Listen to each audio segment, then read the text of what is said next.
Good afternoon. Thank you all for being here. Good win on Saturday versus what I believe is a quality Lafayette team. Coach Napier and his staff are doing a really good job there in year one, and that was a tough-fought victory for us.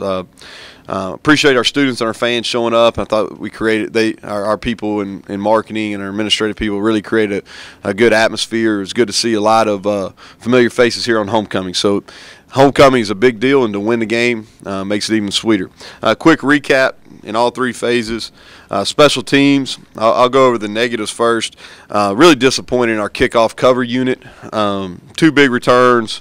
Our kick placement wasn't very well, and I didn't think we fought very hard getting off blocks. So disappointed in that unit. That's the worst we performed on the kickoff team all year. Kickoff return was not good enough. That's been a team that over the last 2 years we've been one of the best kickoff return units in the country, and we really got it handed to us. We did not block very well at all.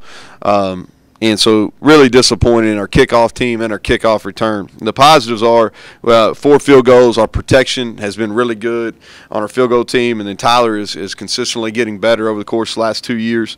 Again, 0 yards allowed in the punt return game. Our punt cover team is doing a really nice job, and then we altered a field goal. They got a really good kicker at Lafayette, and we felt like we got good pressure and probably altered the one he missed there. Defensively, the negatives is some eye discipline issues. I think they had 200-plus yards, and 60 or 70 of those are on trick plays where we just our eyes weren't as disciplined as they need to be. Didn't think we communicated very well on some of their motion. They motioned to some different formations, and I didn't think in the back end we communicated very well. We've got to get those shorn up. The positives, though, defensively far outweigh the negatives. 2.8 yards per carry. We stopped the run, which we thought was the #1 factor in the game. We limited their explosive plays. We created 3 takeaways. We had 5 sacks, 10 tackles for loss, and I thought we covered really well. I was pleased with our corners. Terrence Dunlap, Blaze Brown, Will Sunderland. I thought we covered some good players really well. Offensively, the negatives first. We didn't finish drives. I'm for Tyler making those field goals. I'd rather not have to send him out there to kick them, though. And I thought our rushing offense wasn't what it had been. We didn't block them as clean. BJ didn't play as well. Didn't play poorly, but just didn't play as well. And then we had 5 offensive penalties. That's too many. And then our snaps, we got to get those. We had 30-some yards of lost yardage just on poor snaps. The positives, we had 6.9 yards per play, almost 7 yards per play, 14.4 yards per pass attempt, which is really, really good. And we started fast. And we've done that 2 games in a row, and that gives us a chance each and every week. Touch base on players of the week quickly. Special Teams Player of the Week, also recognized deservingly so by the Sun Belt Conference. Tyler Sumter made 4 field goals, had a 49-yard field goal, which is his career long. Also has been efficient in his punt game. Thought him having a quick operation time on that punt with I think a little bit more than 2 minutes to go there at the end of the game was a big play. Our offensive lineman of the week, Kirk Kelly. He graded out the highest, was the most productive, got really good movement in the run game, and continues to protect well. He's played at a high level all year, Kirk Kelly has, and pleased with his progress. Defensively, Antoine Barker, he had 4 tackles, a sack, 2 tackles for a loss. He had 2 pressures. Second game in a row, he's played at a high level. He's a guy that plays extremely hard, and he's getting healthy, and he's starting to play closer to his capabilities week in and week out. Offensively, this is a no-brainer. It's an easy one. Damian Willis, 10 receptions, 213 yards, a touchdown. And I'll say this, and the quarterback at ULM won the Sun Belt Conference Offensive Player of the Week, and he had a heck of a game. I think he had 440 yards of total offense, and he was deserving of the Sun Belt Offensive Player of the Week. But if there ever should have been 2 of them, this is the week. Damian Willis has the 5th highest receiving total in Sun Belt Conference history, and I think we got to look at that. I think he should have shared that. And he played at a high level. I've been coaching and being involved with offenses now for 14 years, and being with the receivers a big portion of that time. That's as good as I've ever had a receiver play, and we've coached some good ones at 3 different stops now, and that's as good as I've ever had a receiver play. And I wish he could have. And again, the Evans kid, I'm not taking anything away. He played extremely well. I watched that game last night and this morning again, and man, he played at a high level. But I think both of them. I think we can give two when you have just two big time performances like that. Scout team wise last week, and these are critical. I can't speak to how important these scout teams are, and it always works this way. The better look our scout teams give in practice, the better we play in all these phases, and that's important. Special teams scout team player of the week was Patrick Richardson. Again, he's a true freshman that's redshirting this year from Pensacola Catholic. Did a great job. Really is simulating the rush that Lafayette gave on their punt block unit. Did a great job with that. Offensively, receiver who's a redshirt freshman, B. Hinton, continues to get better. He's going to eventually work himself into the rotation here. And then on defense, and this is a guy that went against Damien every single day in practice and really made him work, was a corner, Marquise Bundy. So those are the scout team players of the week. Our Corey McCullers Spirit Award, which again goes to the guy that has the most energy on the sideline, goes to our backup kicker Kyle Cole, and he's won that award before this year. Did a great job and really got the sideline going, and some of his teammates. The Nathan Harris Service Award is a guy that's redshirting this year. That's a big part of our team. One of the better guys that continues to give back to our community here in Troy is Darius Wesley. So those are our players of the week. Wrapping up the Lafayette game, good win, 7-2 overall, 5-0 in the league, and now we move on to Georgia Southern. And looking at Georgia Southern, they played extremely well up until last week. I would have said they're the hottest team in our league. And they're coming off a disappointing loss to Monroe. And Monroe is one of the most difficult places to go play. It's not an easy trip. And I know they're disappointed, and I feel like coming back home, we're going to get their best. And Coach Lunsford and his staff have done a great job in all three phases. You look at them statistically, they're playing at a high level.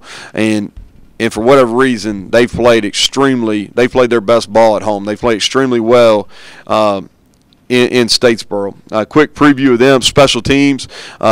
Coach Lunsford has a long history of being a special teams coordinator, and they're what you expect. They're really well coached.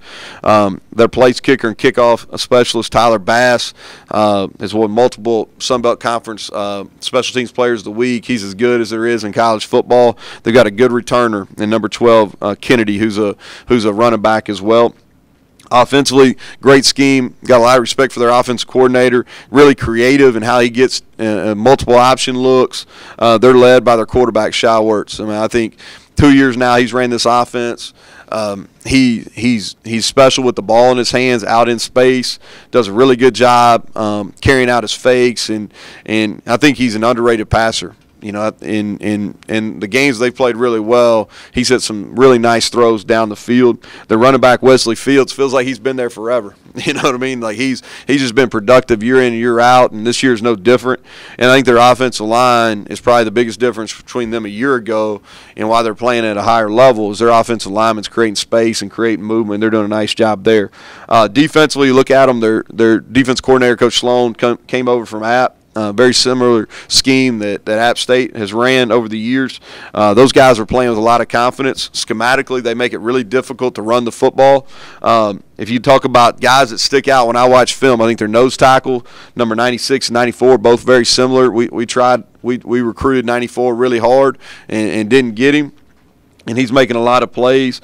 Defensive ends, number 9 and number 92, play with a tremendous amount of effort, and they've caused disruptions. I think that's probably the chief reason people have had a difficult time running the football. And they have two of the better corners in our league, if not the best corners, probably the best tandem maybe, in number 4 and number 20. Wrapping it up, huge divisional game for us. Our guys are looking forward to it. Last time we went over there under similar circumstances, we didn't get it done, so our guys are looking forward to another opportunity.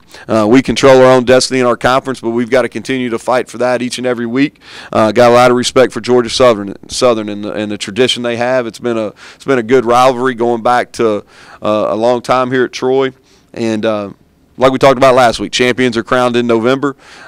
We won round one, and we've got to continue to survive and advance. And I think the deeper you go is the improvements you make are become even more critical. And like I told our guys, and I'll tell them again, I told them last week, and I'll tell them again when we meet here in a couple hours, are we contenders or pretenders? And if we're contenders, then we got to show up each and every week from here on out. So with that, I'll open up to questions. Can you give some insight into why the eye discipline you talk about is important this week? Yeah, they do a really good job. They get to three backs a bunch of different ways where they line up. There's multiple ways they line up in three backs. They motion back to three backs. What's different about them than some other teams that we play is they don't necessarily have a traditional fullback or blocking back that's in the backfield. Like they play three true running backs, so you don't have anything to key on. So all four of those guys, whether it's the quarterback and the three backs in the backfield, have an opportunity to keep the ball. They do a really good job disguising and decorating some of their base run plays. So I think one-on-one battles up front, making sure we're disciplined in the second and third level with our eyes at the linebacker and safety positions. And then the other thing is they're going to spread you out where you have to make one-on-one tackles. They're going to make you, because you got to play responsibility football, so you got to be able to make one-on-one tackles. You talked about the game 2 years ago in Statesboro. Mm-hmm. Do you see any similarities in these two matchups? Well, I think both programs are probably at a different spot. That was the first year we've had success. They were finishing up what was a disappointing season for them. They were to finish it off on a strong note because they beat us there at home on their senior night or senior day. I really don't. I think the game time is about the same. Other than that, I think it's a similar time of the year. We played on the first week of December. It's second week in November, so similar as far as time of the year. But no, I don't think there's a whole lot of similarities. Coach, to follow up on Barry's question, you mentioned scout teams. How do you do it, or how important is it to try to replicate what they do offensively to get your defense ready? Well, I think in years past it's been a bigger deal. We do a lot of the same things they do now, Jerry. So we get to three backs a lot of different ways. We give you multiple option looks. And really we've done part of that over the last 3 years, more so this year than years past, especially in the last month or so. So it's stuff that our defense consistently sees. Now, the difference is the speed at which they're doing it. Caleb and Sawyer both run well, but they don't have the top-end speed or the shiftiness that Shy Wirtz has. We saw Damian Willis really step up in that South game. Mm-hmm. Then, this past week, 10 catches. What has his emergence been like for this offense, and how great has it been to see him just blossom in a scheme that you put together? Yeah, well, he's a really good football player, and I think he's improving. Because he went to a small high school, went to East Mississippi, really was a backup as a true freshman. Didn't start till about midway through his second year at East Mississippi, kind of blossomed toward the end of that year. Came here, really had success toward the end of his junior year, and now he's in his fourth year, and everything's starting to click for him. And he's gotten stronger. He runs really well. He's long.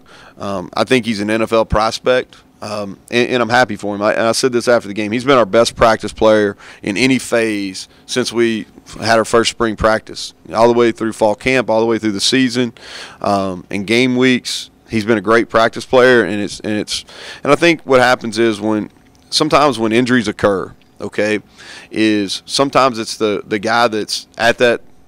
So let's say Caleb. When Caleb gets hurt, obviously Sawyer stepped up. But since Caleb's got hurt, Damian has stepped up huge also, and he's risen his game, and it's been fun to watch. And we've got to continue to do some things scheme-wise to get him in some good matchups, but really proud of how he's progressed and how he's performed. Well, since you brought up injuries, wonder if you could give us an update Sure. on the walking wounded. Yeah, well, we got several of them, and that's part of it when you get in this season. And I don't think I've said this multiple times, I don't think anybody's feeling sorry for us. We've been fortunate over the course of 2 years. This year we have not been as fortunate, and so when those things happen, people got to step up. DeAndre Douglas, who missed the game, It's questionable. He will get some work this week, so have a better answer toward the end of the week. Marcus Jones, unless something changes, he'll be out again. Don't plan on playing him this week. Cedarius Rookard has an appointment this afternoon in Birmingham. We'll know more after that. Who else we got? The rest of the guys, I mean, people that have been out are going to be out, but those are some of the main guys. We got a few guys that got beat up in that game that it'll be kind of wait and see on. Trayvon Sanders, yeah, Trayvon. I anticipate him playing. Yeah, I anticipate him playing. He missed. Follow up that question, Coach. You talked about the next man up. Can you speak to the play of Kyler Knudsen and Terrence Dunlap filling in for those guys? Yeah, Terrence Dunlap is, I think he's one of the more physically gifted kids we have in our program, and you could see that coming. He'd been playing better and better, and he played with a lot of confidence. Did a good job returning punts as well. He got pushed in that role, and so I thought he covered the best, made some plays on the ball, which was good to see.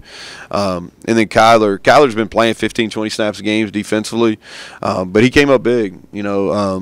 Made several mistakes, so we got to get cleaned up. But I thought he had several tackles, had a couple pass breakups, had the big pick. So really pleased with how he played, and he's going to have to continue to play. Even if Rooker comes back, he's going to play a good amount of snaps.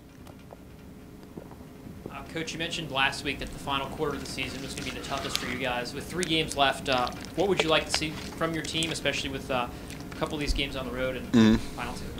Well, I think it's critical that we continue to get better, and y'all have heard me say this, and I don't mean to repeat it, but I think the teams that continually get better during this time of year are the ones that they go on and win championship games and win bowl games, and we were fortunate enough to do that last year. In 16, we were just trying to hold on.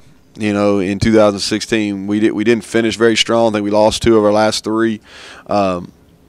In 17, it was exact opposite. We won 7 in a row to finish and played our best game in a bowl game. This year, it's to be determined. Thought we played well in our first test. Thought we played well, and now it's just a matter of how much better can we get between when we got off the field on Saturday to when we go and tee it off at 1 o'clock in Statesboro.